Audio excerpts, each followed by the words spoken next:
In this video, we will be learning about how many particles are contained in 1 mole. Think of the unit mole as a chemist version of a dozen. If I buy a dozen eggs, I know that I have purchased 12 eggs. If I had a dozen water molecules, I would know that I had 12 water molecules. However, if I have 1 mole of water, I have a much larger quantity of molecules. 1 mole contains 6.022 times 10 to the 23rd particles. These particles can be atoms, molecules, or formula units, depending on what the smallest piece of that substance is. For example, if we are discussing water, the smallest piece is a molecule. So 1 mole of water contains 6.022 times 10 to the 23 water molecules. If we are discussing sodium chloride, the smallest piece is a formula unit, so 1 mole of sodium chloride contains 6.022 times 10 to the 23rd formula units of NaCl. When we buy eggs, we buy them by counting the individual eggs within the carton. A dozen eggs contains 12 eggs, and the mass of those eggs is not important because eggs are not sold by mass. In chemistry, atoms are much too small to be counting individually.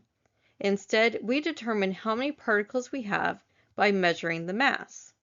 If we weigh out the mass that corresponds to the molar mass, we know we have 1 mole of that substance.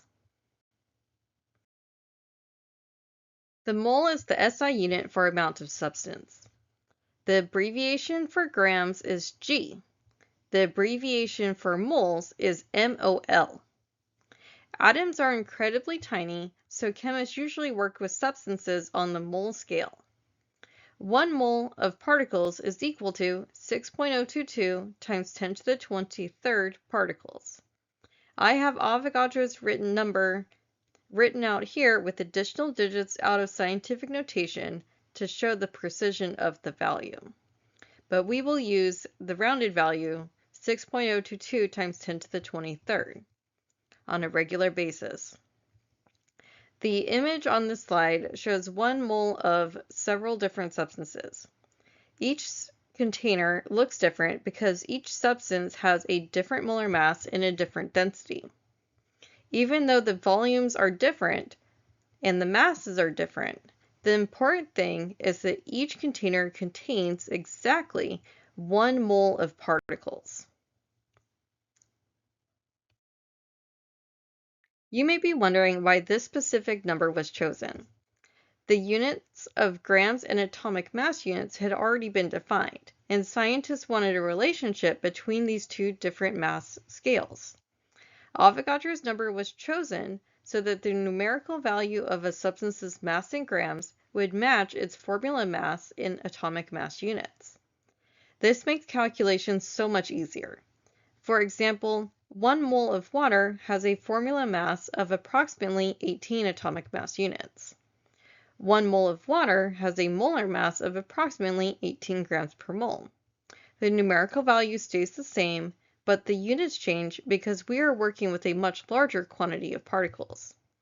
This relationship allows us to move between the microscopic world of atoms and molecules and the macroscopic world where we measure grams in the laboratory.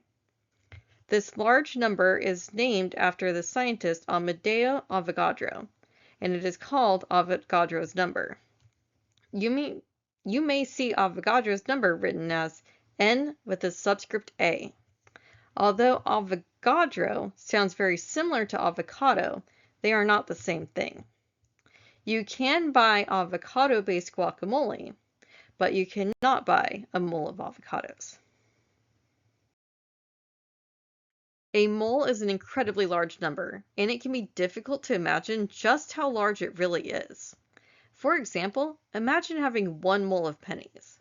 If those pennies were divided equally among the world's population, every person would receive enough money to become a billionaire.